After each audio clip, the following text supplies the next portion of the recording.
Okay, so if you don't mind, could you just introduce yourself, tell us who you are, give us a bit of background about your life, your career, your hobbies, interests, favourite TV show, then talk about watches. Nice glasses, by the way. Thank you. Manuel Emch. I don't know what I am. I'm basically the guy taking care somehow of Erard. I'm independent. I have my own company, a consultancy company. I work for quite a lot of watch brands in different fields. Either I do everything or part, or I do sounding boards. I'm involved in brands like Erard. Obviously, that's the one everybody knows. But I have taken care of for the last 3 years, changed the strategy, made it to what it is today. I'm also still involved in Raketa, a Russian company. I have Konstantin Chekin. I work a little bit with Recep, a few brands. So I'm on and off here and there.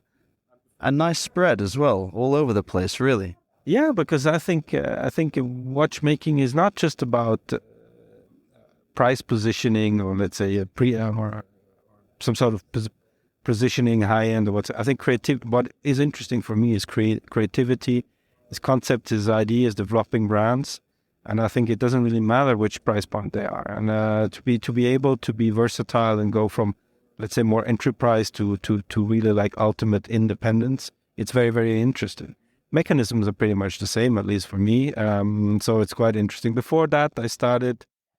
Let me remember. I was 28. I was the youngest CEO of the Swatch Group. I built a company called Jack It All. Started this company. We were 3 at the beginning inside of the group. I think it was 400,000 Swiss francs turnover the first year. Left it after 10 years with 30 million turnover, 100 people. To what it was back then, lost a little bit of its luster over the years. But it was really an interesting time. I also back then was in the extended management board of Swatch Group. I was in charge of all Eastern Europe for the Swatch Group. I built a Russian subsidiary. We can debate about that today, but it is what it is. This is also why I have quite an attachment to this country, despite the current situation. I was also involved in some of the elements. And then I took over RJ from Jerome for a while when we started doing all these collabs. So I was the first to bring in all these video games, Space Invaders, Pac-Man. That was me. That was my concepts and ideas. Batman was me. Spider-Man was me. What else did I? DeLorean, Back to the Future was me. Berlin Wall was me. I had a few things. I had a good time. I liked the idea to go from a very traditional, very craftsmanship-oriented historical brands such as Jacques to something that was totally the opposite. I had fun doing this. That's maybe the versatility comes from. I did this for a few years and then felt that the investors were not really aligned with the strategy I wanted to put in place. Left in 2016, I think. Happened what happened afterwards, and started my own consulting company and started working for a few brands, which I still work for. I don't know why, but somehow all the brands I started working for still work with. So probably my advices are not so bad, or then I'm really, lovely person to hang out with. I don't know. Maybe both, but I'd say your track record is relatively well proven as it is. And, maybe on your own terms, there's no reason to part ways. And so tell us about what you're doing right now today. Today we're here talking about Erard. Erard is, for me, a very interesting project because it's the first time I'm actually working. First time I started working in, let's call it a more democratic price point. Okay, a brand that initially, now we increased a little bit the price, but initially was around between, let's say, 1,000 and 4,000 price range. Nowadays, whether it's US, Swiss francs, or pounds, or dollars, pretty much all the same anyway. So just to get a framework. But it was a very interesting brand because it initially started with a concept of trying to offer the most affordable Swiss mechanical watch on the market. Okay, that what made them grow very quickly. But price is not something that is very defendable, especially not when you're challenging towards bigger brands, which are part of bigger groups, which have much more verticality, where you can access to movements. So the strategy was an interesting strategy, but it was not a strategy that was sustainable over time because competition started to wake up and see, hey, what's that little independent player from Girard who takes away market share and people talk about? let's do the same, even cheaper. And they asked me to help them to reassess their business and come up with a new strategy to basically get back on track, which I started doing as pretty much 3 years ago now. And my idea was very simple: is to say, instead of just focusing on price, let's focus on everything that makes high-end, prestige or odology, all the values. And the values are tangible and intangible values. Yes, you have the tangible values such as métier d'art, for instance, which we do, but you also have the intangible part. We're talking things like distribution, we're talking second market, we're talking all these buzzwords, CPO, blah, blah, all these things that everybody talks about, limited production. We talk about names. That's what I started to put in place pretty successfully, I must say. So today, Louis Erard, I think, is known as quite an incredible value proposition in this price point. A lot of creativity, quite, I would say, cool products with cool people, or let's say very established people. Talking of that, there's obviously no shortage of creativity when you come into the frame, but what about people like Romaric Andre, Second, and Alain Silberstein, for example, absolute legends? I mean, how do you all exist in the same universe? Because that's a lot.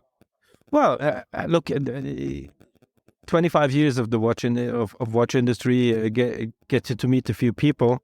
Some of them appreciate you, some others less, but in general, you tend to build quite some friendships. I never had a lot of ego. I never was interested to have my name on a watch, for instance. I'm pretty happy to work with others and together with other people. And it's actually quite interesting. If I come back to this, Louis Erard, we don't have a hierarchy. There's no hierarchy. We all work connected. We all work on we all work on WhatsApp or Google Drive. Everybody has access to all the information. Everybody knows everything, and everybody is responsible of his job. And it works very, very well. I have been to the office 4 times in 2022. That's the number of times I went to Louis Erard.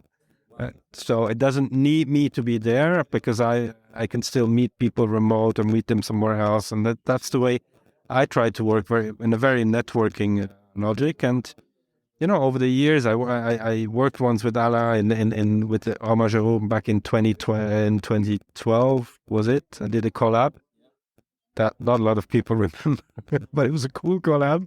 And I always had a lot of respect for Alain, because I was interested in independent watchmaking. And Alain was, for me, the first real independent with a concept. Okay.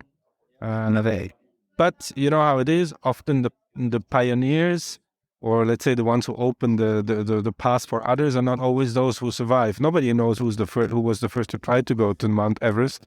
We only know the one who arrived first, or pretendedly arrived the first. It's the same to the North Pole. But it doesn't take away from the fact that there has been other people who prepared everything, who initiated. And Alain was one of them. Incredible creativity, lots of concepts and ideas. Had his brand, had problems, had to stop, disappeared for whatever reason. And for me, it was always important also with Louis Erard, is to give a platform to these people.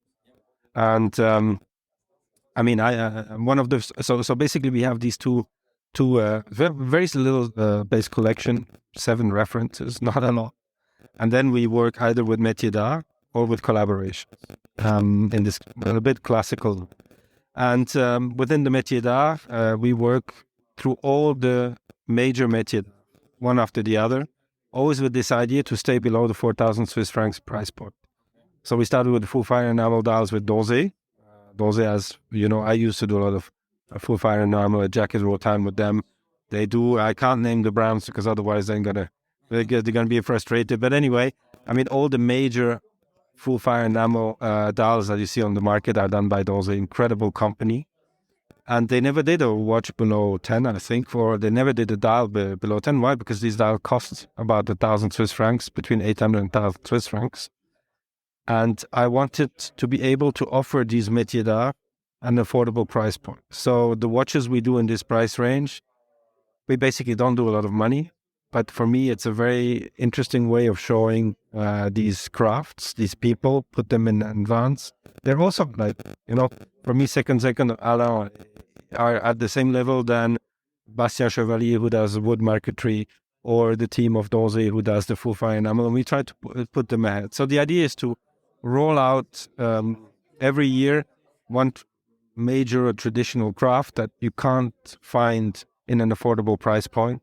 We started with the full fire enamel, as I told you. Then we moved to a rose engine turned, gear schema. Now we launch, and this one of the products we launch here in this Wonder Week, whatever it's called, to respect trademarks week, and this is wood marquetry that we done with Bastien Chevalier. Bastien Chevalier is an incredible craftsman that takes. We're talking here 71 components, all cut out piece by piece in a geometric form.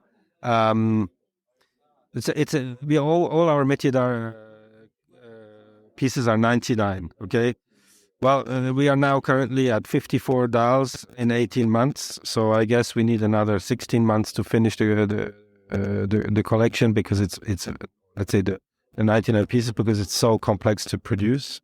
It's 71 pieces which are cut out in either tulip wood or birch, and then they're assembled to this very unique pattern in this very unique craft. So and then we're going to go to other different crafts. So we're launching this here, and we're showing. And the other big thing that we are showing here is the next collaboration. So we do 4 types of collaboration. We do what I call watchmakers with a signature, or we had Alain Silberstein, obviously few, Vianney Halter, which is very, very successful. And we're going to launch the first collaboration with Konstantin Chaikin in a few weeks. Oh, I'm very excited. Yep, me too. Can you tell us anything about it? No more than that. That's already enough. I can show you what is coming, but I won't explain it I won't explain it over the micro. So we have watchmakers with the signature. We work with architects. We already did a collaboration with Atelier, which is very, very talented architectural office. We do contemporary artists. We haven't launched them yet, but we should launch them during Art Basel this year.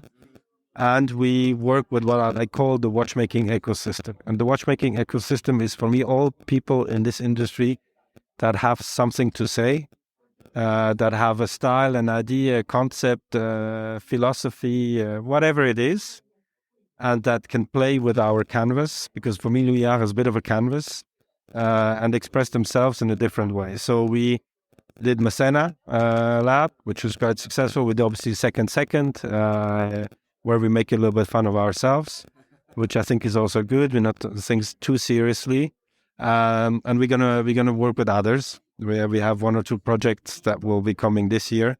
So we're really trying to build a sort of platform in an affordable price range where you can find all these, creative, cool, well-made, highly with lots of value proposition products, that put a smile on your face. That sounds like a bit of an invitation. Who knows? Maybe we'll see a collaboration with the Real Time show before we know it. Could be.